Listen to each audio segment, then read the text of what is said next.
up, I would like to welcome with a round of applause Mr. SurendraSingh Sucharia for his talk about digital credentialing stack.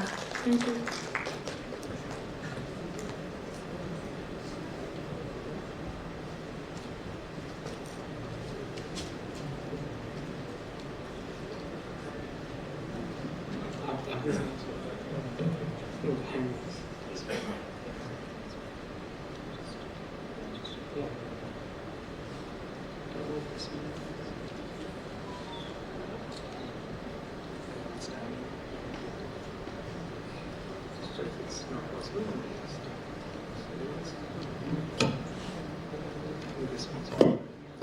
Yeah, hello.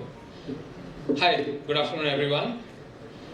Well, I believe the day from morning must have been mind-blowing, inspiring, to say the least, with all the panel discussions, the amazing talk by Pramod, and so on, right? I'm going to touch upon one aspect that Dr. Pramod mentioned a few times about high trust at low cost. And to say the least, we've experienced it in our lifetimes already once or twice. All the COVID vaccination certificates we have are verifiable, which means when you walk around and present it to someone, they can just scan the QR and know that it's genuine or not. The one other most often talked about example is when you walk into the airport, your face is your boarding pass, Digiyatra. You don't no longer carry one boarding pass, one identity card, and one more printout and all that. You just walk into the airport now. Look at the luxury. Imagine that happening for so many other things. Could you walk into an interview with your face and just maybe click a button on your phone or give them an OTP and that becomes your job application? Could you apply to a scholarship in one click? Could you get health insurance just by scanning your palm or anything, right? So what we can do with verifiable credentials is powerful and immensely possible in terms of the possibilities it opens up. Let's dive a bit deep into it.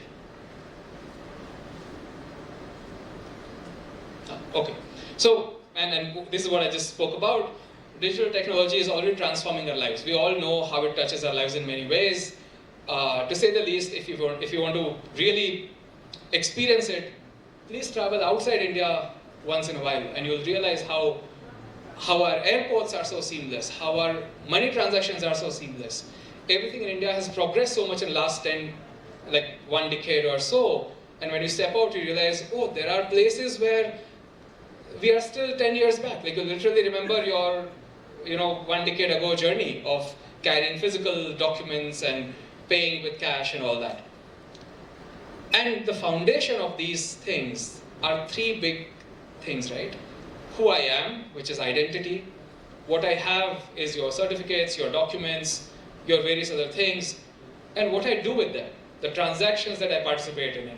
And then, as you saw in the last few talks, and especially what Railu was talking about, we have covered, or India has DPIs for each of these places, which is who I am, what I have, what I do. And that combination is pretty powerful and unlocks a huge value. Information must be presented and shared, as I was saying, to get a job, to get a scholarship, to get any access to benefits or services. You have to present so much information about yourself. And on the other hand, companies spend so much time verifying all that information that you present, or like we all present, right, as we participate in these transactions. So, the problem is, the cost of paper today is ultra high. Imagine losing your certificates. Imagine standing in a queue just to get your certificates attested. When some of people who go for college admissions and all, there is a queue just to get your degree certificate or your admission letters and all attested. Carrying certificates in your hand, protecting it with your lives, that you should not lose it, they should not drop it. And the cost of verification on the other hand, where companies have to spend time in, sort of engaging with background verification agencies who cost about 1,500 to 2,000 rupees per application. Huge cost of verification. The risk of fraud is too high. We've had crazy stories of IAS officers going around, like somebody posing as an IAS officer going around and having a free stay in Jammu and Kashmir, right? We've had such funny stories in the newspaper. And what do we all resort to today? What's our favorite way to share documents? We all know. Email it to me, WhatsApp it to me, print it to me. And if we don't realize the cost that it bears on our economy, we will not progress forward. And again, the story that Pramod was saying today morning, if the cost of onboarding a customer for a demat account is 1,500 rupees, the entrepreneur would never think of onboarding 6 million customers. But when the cost drops to 15 rupees, suddenly the demat account rises to 6 million in 1 year. And that's what the cost of paper is. So, giving paper back to the individual is an age-old habit. We've all received one paper from some institute which is giving a proof of you have studied, you have completed this, you have done that, you have done that. If you just add one small element to it, just an element of verifiability, or in simple words, add a QR code. Of course, QR code is not mandatory, but it's just a symbolic gesture that if you just add a QR code to your documents, they become verifiable.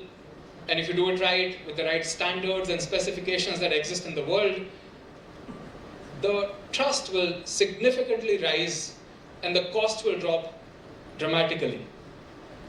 And what it also unlocks, and which we'll see in the next slide, is that the information about individuals is stored in the departments, in the databases of the governments and various organizations. But when it's converted in the form of a document, and that's the age-old habit of giving a certificate to someone, is that person carries the certificate and applies wherever they want to apply, right? Now, if you add an element of verifiability on top, it unlocks one more level of value where when you present that certificate to someone, they don't have to go back to the source to verify if the certificate is right or wrong. They can just verify it there and then.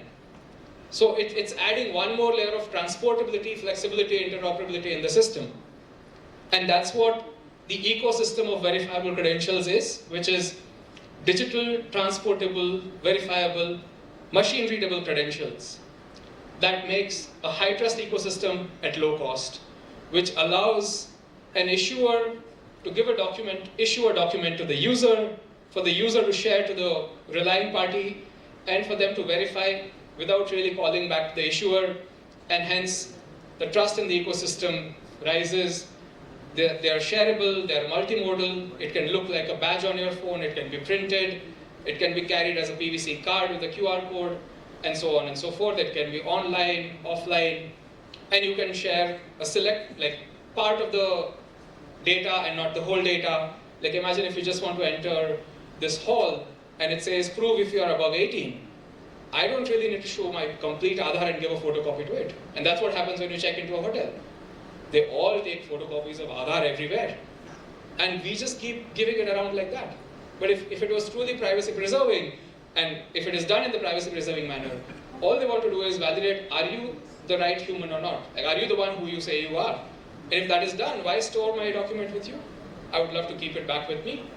So if done it the right way, all these features are available through the verifiable credential ecosystem. It just takes one small shift in our thinking to imagine the possibilities of what all we could convert into verifiable credentials and unlock massive value, as I was saying, one-click apply to jobs, one-click apply to scholarships, one-click access to anything with just your face, your finger, or even your phone wallet, like doing UPI payments. So that's just a small talk on verifiable credentials. Of course, there are building blocks available for this. Look up more on the links below, or reach out for any further information. Thank you.